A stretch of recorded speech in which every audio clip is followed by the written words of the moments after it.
उत्तर प्रदेश के बहराइच जिले में लोग इस समय आदमखोर भेड़ियों के खौफ के साए में जी रहे हैं। भेड़िया, आपको बता दें, जिस तरीके से खौफनाक मंजर इन जगहों पर नजर आ रहा है, लोग हैरान हैं। ऑपरेशन भेड़िया लगातार जारी है। यहाँ के लोगों की रातें बस इस बात की चिंता करते करते गुजर रही हैं कि न जाने कब भेड़िया उनके बच्चों को उठा ले जाए। अब तक ये आदमखोर भेड़िए 8 लोगों को अपना शिकार बना चुके हैं। इसमें 7 बच्चे और एक बुजुर्ग महिला शामिल है। इलाके में खौफ का ये आलम है कि लोग रात भर जगकर पहरा दे रहे हैं। यही नहीं, दिन में भी उनको सतर्क रहना पड़ रहा है। इन सब के बीच ये सवाल उठ रहा है कि आखिर जब रात में ये भेड़िए हमला कर रहे हैं तो लोग अपने घरों का दरवाजा बंद क्यों नहीं कर रहे? भेड़िए उनके घरों में अंदर दाखिल कैसे हो जाते हैं और उनके बच्चों को उठा ले जाते हैं? इन सभी सवालों के जवाब आज की इस वीडियो में। नमस्कार, मैं हूं आपके साथ स्वाति सिंह और आप देख रहे हैं इंडिया न्यूज। तमाम जानकारी इकट्ठी करी और ये देखा गया कि आखिरकार इन भेड़ियों का आतंक इतना कैसे बढ़ गया और ये भेड़िए घर के अंदर दाखिल कैसे हो जाते हैं। जब 1-2 बच्चे गायब हुए उसके बाद से ही सतर्क रहना था, घर के दरवाजे लगाने थे, लेकिन ये सब क्यों नहीं हो रहा? आपको बता दें, जब ये सब देखा गया तो एक चौंकाने वाली बात सामने आई। जिस महसी तहसील क्षेत्र के हरदी थाना क्षेत्र के गांव में भेड़ियों का हमला हो रहा है, यहाँ लोग काफी मुफलसी में जीवन जी रहे हैं। लोगों के घर दिन रात खुले रहते हैं। किसी का कच्चा घर है तो किसी का छप्पर बना हुआ घर है। गांव में 1-2 पक्के घर भी दिखाई दे जाएंगे, कच्चे घर के दरवाजे नहीं हैं। आप सोचिए, आपके आज के समय में भी लोग बिना दरवाजों वाले घर में रहते हैं जहां पर छप्पर पड़े हुए हैं। आलम यह है कि गरीबी के कारण लोग अपने बच्चों की जान गंवा रहे हैं। जो कोठरियां हैं, यानी कि जो घर होते हैं, कमरे होते हैं, ऐसे ही पड़ी हैं। वहां छप्पर में लोग रह रहे हैं, यहाँ दरवाजे नहीं हैं। ऐसे में इन गरीबी अगर देखा जाए तो सिर पर इन गरीबों के एक छत भी नहीं है और इसके साथ साथ लोगों की जान जाना, अपने बच्चों की जान गंवा देना। अगर छत होती तो शायद ये जाने ना जाती और लोग सुकून से रात में नींद ले पाते। इस समय उमस और गर्मी भी बड़ी कहर बरपा रही है। लोग अपनी अपनी कच्ची कोठरियों से निकलकर बाहर सोते हैं, यानी कि अपने कच्चे घरों से निकलकर बाहर की तरफ आंगन में सोते हैं। उनके साथ बच्चे भी सोते हैं। लिहाजा भेड़ियों के लिए बच्चों को निशाना बनाना बहुत आसान होता है, क्योंकि ये भेड़िए पहले दबे पांव आकर घर के पास कहीं छुपकर बैठ जाते हैं और यहाँ इंतजार करते रहते हैं कि माँ बच्चे के पास से हटे और वे शिकार करें। भेड़ियों को झुंड में रहने वाले जानवर के तौर पर जाना जाता है। इनके मुंह में लगभग 44 दांत होते हैं। एक भेड़िए का जबड़ा इतना मजबूत होता है कि वो अपने शिकार की हड्डी तक चबा डाले, इतनी ताकत रखता है। भेड़िए 10 से 15 साल तक जिंदा रहते हैं। वो ना सिर्फ 60 किलोमीटर प्रति घंटे की रफ्तार से दौड़ सकते हैं, बल्कि बेहतरीन तैरक भी होते हैं। भेड़ियों की सूंघने की क्षमता किसी जासूसी कुत्ते से कम नहीं है। वो अपने शिकार को लगभग 1 किलोमीटर के दूर के दायरे से भी सूंघ लेते हैं। कुत्ते की प्रजाति का सबसे बड़ा जानवर भेड़िया है, जिसे एक दिन में 1.5 किलो से 1.25 किलो मांस खाने के लिए चाहिए ही चाहिए। अगर कई बार भेड़िए एक दिन में ही 4.5 किलो तक मांस खा सकता है। ऐसे में तमाम खुलासे भेड़ियों को लेकर हो रहे हैं और तमाम स्टडीज भी देखी गई कि भेड़िए आखिरकार कैसे शिकार करते हैं। भेड़िए को सामाजिक प्रणाली कहा जाता है क्योंकि वो अकेले रहना पसंद नहीं करते। भेड़ियों का झुंड 2 से 30 तक होता है। अब हालात ऐसे हो चले हैं कि गांव के लोग घरों में रहने से डरने लगे हैं। भेड़ियों को पकड़ने के लिए हर संभव प्रयास किया जा रहा है। डर का आलम यह है कि वे अपने खेतों में काम करने तक से कतरा रहे हैं। कहीं वहां पर तो भेड़िया छुपकर नहीं बैठा। बच्चे घर के बाहर खेलने से डरने लगे हैं। भेड़िए का इस इलाके में शिकार करना इसलिए भी आसान है क्योंकि ये काफी गरीब इलाका है। जैसा कि मैंने आपको बताया कि दूर दूर तक पक्के मकान तो दिखाई देते हैं, लेकिन गिने चुने।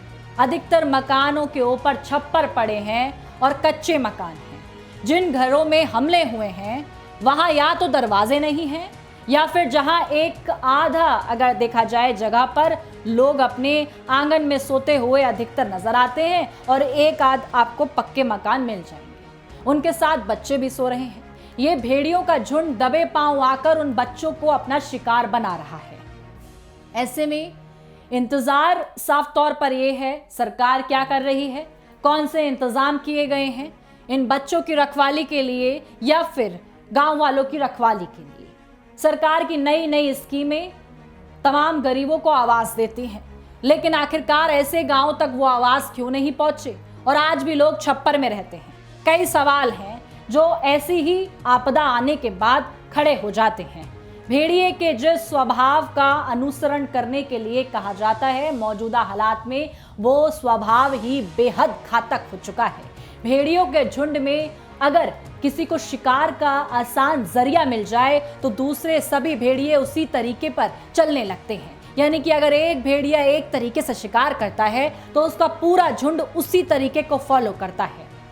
बहराइच में भी यही हो रहा है। आपको बता दें, जो वन विभाग है उसके मुताबिक तमाम तरीके की चीज़ों का इस्तेमाल किया जा रहा है। ड्रोन से नज़र रखी जा रही है, देखने की कोशिश की जा रही है कि ये भेड़िए आखिरकार जंगल के कौन से इलाकों तक फैले हुए हैं, कहाँ तक इन भेड़ियों का झुंड है, ये कैसे हमले करते हैं, कहाँ से आते हैं। भेड़ियों को पकड़ भी लिया गया है। भेड़ियों को भोजन की कमी महसूस अब हो रही है, इसलिए वो इंसानों की बस्ती की तरफ आ चुके हैं। यानी कि जंगल में भेड़ियों को खाना नहीं मिल रहा, जानवर नहीं मिल रहे, तो अब इंसानों की बस्ती में भेड़ियों का आना जाना ऐसे लगा हुआ है जैसे कि मानो टहलने आए हों। भेड़िए अब साफ तौर पर देखा जाता है कि कमजोर इंसान को शिकार बनाते हैं, जिसमें से बच्चे एक हैं। ऐसे में कई भेड़ियों को पकड़ा भी जा चुका है और अब बराबर कोशिश की जा रही है कि इन भेड़ियों से निपटने के लिए सरकार के द्वारा कोई ना कोई ऐसा कदम उठाया जाए जिसमें गांव वाले भी सतर्कता बरत रहे हैं। ऐसे ही इससे जुड़ी तमाम जानकारी के लिए आप हमारे साथ बने रहें और देखते रहें इंडिया न्यूज़। धन्यवाद।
Beat down couple Natasha Stankovic and Hardik Pandya, जो अपनी डिवोर्स रूमर्स की वजह से जो अपने डिवोर्स की खबरों की वजह से आजकल काफी चर्चाओं में रहे हैं। हाल ही में लोगों ने सोशल मीडिया पर इस चीज़ को बहुत बड़ी बात बना ली थी और फैंस जो थे वो दो अलग हिस्सों में बंट गए थे। जो नताशा के फैंस थे वो हार्दिक पांड्या को ब्लेम करते नजर आ रहे थे सोशल मीडिया पर, ये कहते हुए कि हार्दिक पांड्या ने कुछ गलत किया होगा, उनकी कोई गलती रही होगी। वहीं हार्दिक पांड्या के जो फैंस थे वो नताशा को टारगेट करते हुए नजर आ रहे थे, ये कहते हुए कि नताशा गोल्ड डिगर हैं, इन्होंने उनसे हार्दिक पांड्या से शादी ही इस वजह से करी थी ताकि वो उनका पैसा ले सके।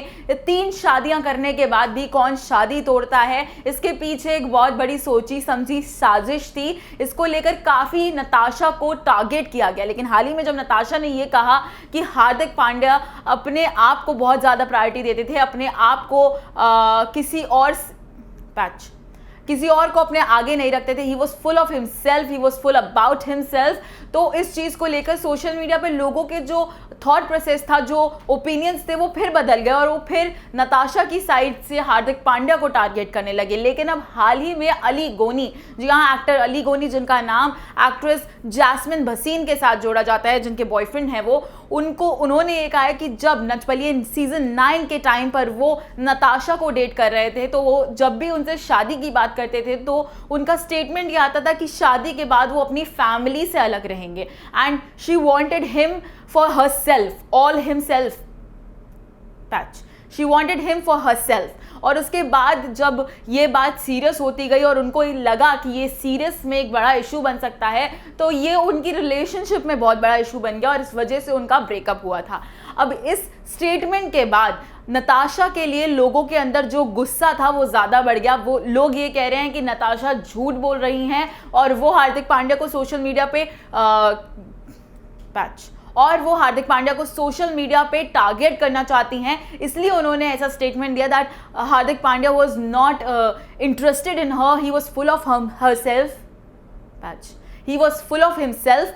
अब जो लोग थे, जो फैंस थे, नेटिजन्स हैं, वो अब 2 हिस्सों में फिर से डिवाइड हो गए, लेकिन जो ज़्यादा सपोर्ट है वो अब हार्दिक पांड्या को मिल रहा है। लेकिन इसको लेकर फैंस के दिल में काफ़ी सारे सवाल है, क्योंकि इतनी बड़ी पर्सनालिटी होने के बाद फैंस उनकी ज़िंदगी के हर एक मोमेंट से जुड़ जाते हैं और जब सेलिब्रिटीज़ अपनी ज़िंदगी का एक एक मोमेंट फैंस के सामने रखते हैं तो फैंस काफ़ी इन्वेस्टेड हो जाते हैं और अब उनको जानना है, वो सवाल उठा रहे हैं कि किसकी गलती थी, क्या हुआ था इस रिलेशनशिप में, किस बात को वो सच माने। और दोनों में से किसी ने भी, अभी तक हार्दिक पांड्या ने तो कोई भी स्टेटमेंट नहीं दिया है अगेंस्ट नताशा, लेकिन नताशा ने स्टेटमेंट दिया है तो उनको भी अब टारगेट किया जा रहा है। आपके क्या थॉट्स हैं? आपको क्या लगता है कि ये जो अभी किस्से चल रहे हैं हार्दिक पांड्या और नताशा के बारे में, वो उसमें से कौन सी सबसे ज़्यादा सच बोल रहा है, किस वजह से इनका रिश्ता टूटा है? क्योंकि लोग तो बहुत सारी अटकलियां लगा ही रहे हैं सोशल मीडिया पे। आपके क्या थॉट्स हैं हमें कमेंट सेक्शन में ज़रूर बताएं और ये भी बताएं क्या सेलिब्रिटीज़ का इस तरह से बिना बताए अपने रिलेशनशिप को पब्लिक एंड प्राइवेट करना या फिर उन्हें जोड़ना और तोड़ना और आधे हिस्से में ऑडियंस को इन्वॉल्व करना और बाकी के आधे हिस्से में ऑडियंस को एक अंधेरे में रखना, क्या ये सही है? आपके क्या थॉट्स है कमेंट सेक्शन में बताएं और ऐसी ही एंटरटेनमेंट से भरी खबरों के लिए देखते रहिए इंडिया न्यूज़ एंटरटेनमेंट।